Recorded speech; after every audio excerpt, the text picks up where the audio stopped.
Muhammad Hatta lahir dari pasangan Muhammad Jamil dan Siti Soleha yang berasal dari Minangkabau. Ayahnya merupakan seorang keturunan ulama terkenal di Batu Hampar, dekat Payakumbuh, Sumatera Barat, dan ibunya berasal dari pedagang di Bukit Tinggi. Ia lahir dengan nama Attar pada tanggal 12 Agustus 1902. Namanya Attar berasal dari bahasa Arab yang artinya harum.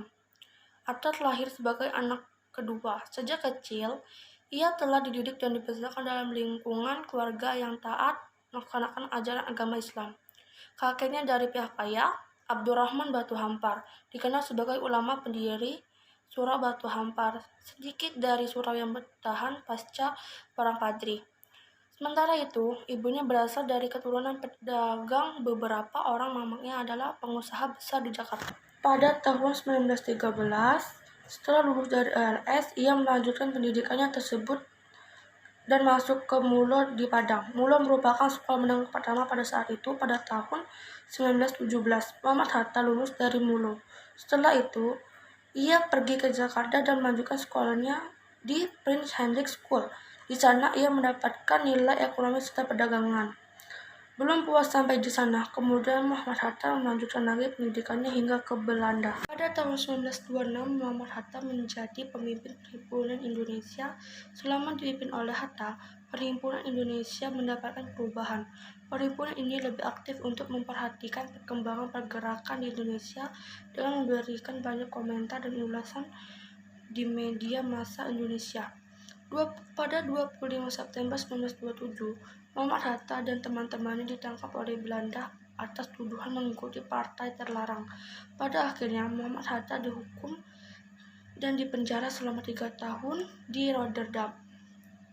Ia juga sempat dapat tuduhan akan melarikan diri, namun tuduhan tersebut ia tolak dalam pidatonya, Indonesia Merdeka, Indonesia Free.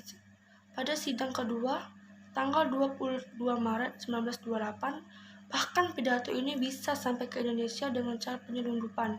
Untungnya, ia sampai dibela oleh 3 orang pengacara Belanda yang salah satunya dari parlemen.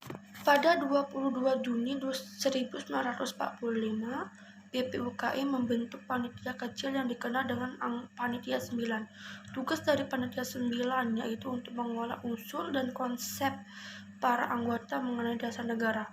Seperti namanya, Panitia 9 berisikan 9 orang yang diketuai oleh Soekarno.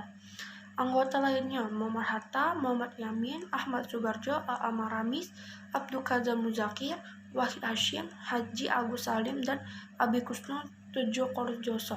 Setelah perjuangan yang panjang, pada 17 Agustus 1945, hari yang sangat membahagiakan untuk rakyat Indonesia, Soekarno resmi memproklamasikan kemerdekaan Indonesia. Muhammad Hatta wafat pada 14 Maret 1980 di Rumah Sakit Cipto Mangunkusumo, Jakarta. Selama hidupnya, ia sering dirawat di rumah sakit. Kemudian jenazahnya dikebumikan di TPU Tanah Kusir, Jakarta Selatan yang disambut dengan upacara kenegaraan secara terhormat dan dipimpin oleh Wakil Presiden pada saat itu, Adam Malik. Karena banyak jasa-jasanya untuk Indonesia, Muhammad Hatta diberi gelar pahlawan proklamator itu. Pada 23 Oktober 1986 bersama dengan Soekarno melalui Kepres nomor 81 TK 1986. Setelah itu, pada masa pemerintahan Presiden Susilo Bambang Yudhoyono menetapkan gelar pahlawan nasional kepada Muhammad Hatta pada 7 November 2012. Sekian pembahasan teks biografi Muhammad Hatta dari saya. Wassalamualaikum warahmatullahi wabarakatuh.